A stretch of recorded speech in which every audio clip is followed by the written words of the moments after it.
रुक करते हैं अगली खबर की ओर। खबर रायबरेली से, जहां वित्त एवं संसदीय मंत्री सुरेश खन्ना ने कलेक्ट्रेट परिसर में पेंशनर भवन का लोकार्पण किया। बता दें कि इस अवसर पर उन्होंने कहा कि यह भवन जनपद के पेंशनरों के लिए एक महत्वपूर्ण सुविधा होगी, जहां वे अपने सामाजिक और सांस्कृतिक गतिविधियों का आनंद ले सकेंगे। साथ ही उन्होंने कहा कि प्रदेश सरकार पेंशनरों के कल्याण के लिए प्रतिबद्ध है। इस भवन में निर्माण से उनकी सामाजिक और सांस्कृतिक गतिविधियों को बढ़ावा मिलेगा। पेंशनर भवन के निर्माण और सुविधाओं के बारे में जानकारी दी गई। उन्होंने कहा कि पिछले वर्ष पेंशनर दिवस के अवसर पर जनपद में पेंशन भवन बनाने की मांग की गई थी। इस पेंशनर भवन का निर्माण 17.57 लाख रुपए से कराया गया है। जिला प्रशासन के सहयोग से CSR फंड से फर्नीचर इत्यादि की व्यवस्था कराई गई है। इस अवसर पर उद्यान मंत्री दिनेश प्रताप सिंह, मंत्री सदर विधायक आदित्य सिंह, वहीं जिलाधिकारी हर्षिता माथुर, पुलिस अधीक्षक डॉक्टर यशवीर सिंह सहित अन्य पेंशनर उपस्थित रहे। बुजुर्गों का आशीर्वाद आपके साथ सदैव रहेगा। मैं उम्मीद करता हूं कि वैसे खन्ना जी तो कभी सेवानिवृत्त होने वाले नहीं हैं,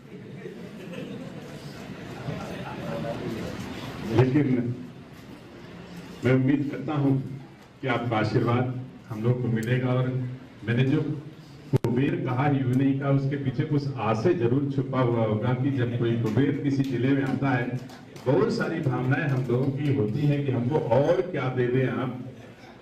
तो मैं कुछ मांगूंगा नहीं, लेकिन मैं उम्मीद करता हूं कि जब आप खड़े होंगे आशीर्वाद देने के लिए, तो इतना सारा कुछ दे देंगे कि हम लोग और आपको याद करेंगे। और वैसे आप हम सब समाज सेवा के क्षेत्र में लोगों के लिए अनुकरणीय व्यक्तित्व हैं। सचमुच आप ऐसी किताब हैं, हम लोग पढ़ते पढ़ते थक जाते हैं लेकिन पढ़ नहीं पाते। जिस विधानसभा से चुने जाएं। आज पेंशनर कक्ष का शुभारंभ हुआ है। सरकार की ओर से 17,57,000 रुपया इसके लिए दिया गया था ताकि इसका पुनर्निर्माण हो सके। मुझे खुशी है कि यहाँ के लोगों ने पूरी तन्मयता के साथ, पूरी रुचि लेकर इस पेंशनर कक्ष का निर्माण कराया और खास तौर से CSR से फंड्स की व्यवस्था करके फर्नीचर की व्यवस्था की।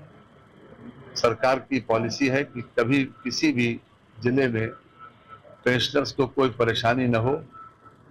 यहाँ पर बैठने की सुविधा, पीने के पानी की सुविधा और शौचालय आदि की सुविधा पुरुषों और महिलाओं के लिए हो।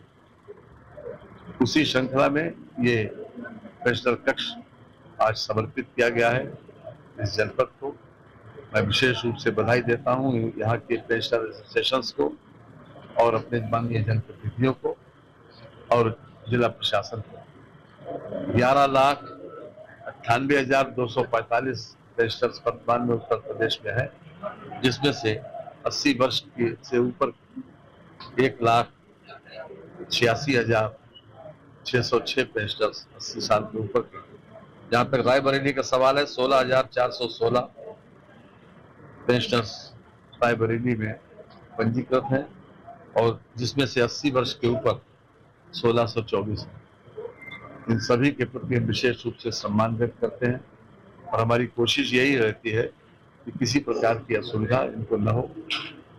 निर्देश स्टैंडिंग हमारे अधिकारियों को भी है कि इनको नाजायज तरीके से न ज्यादा समय रोका न जाए और जो कुछ भी इनके संग सहयोग कर सकते हैं हेल्पिंग एटीट्यूड के आधार पर इनको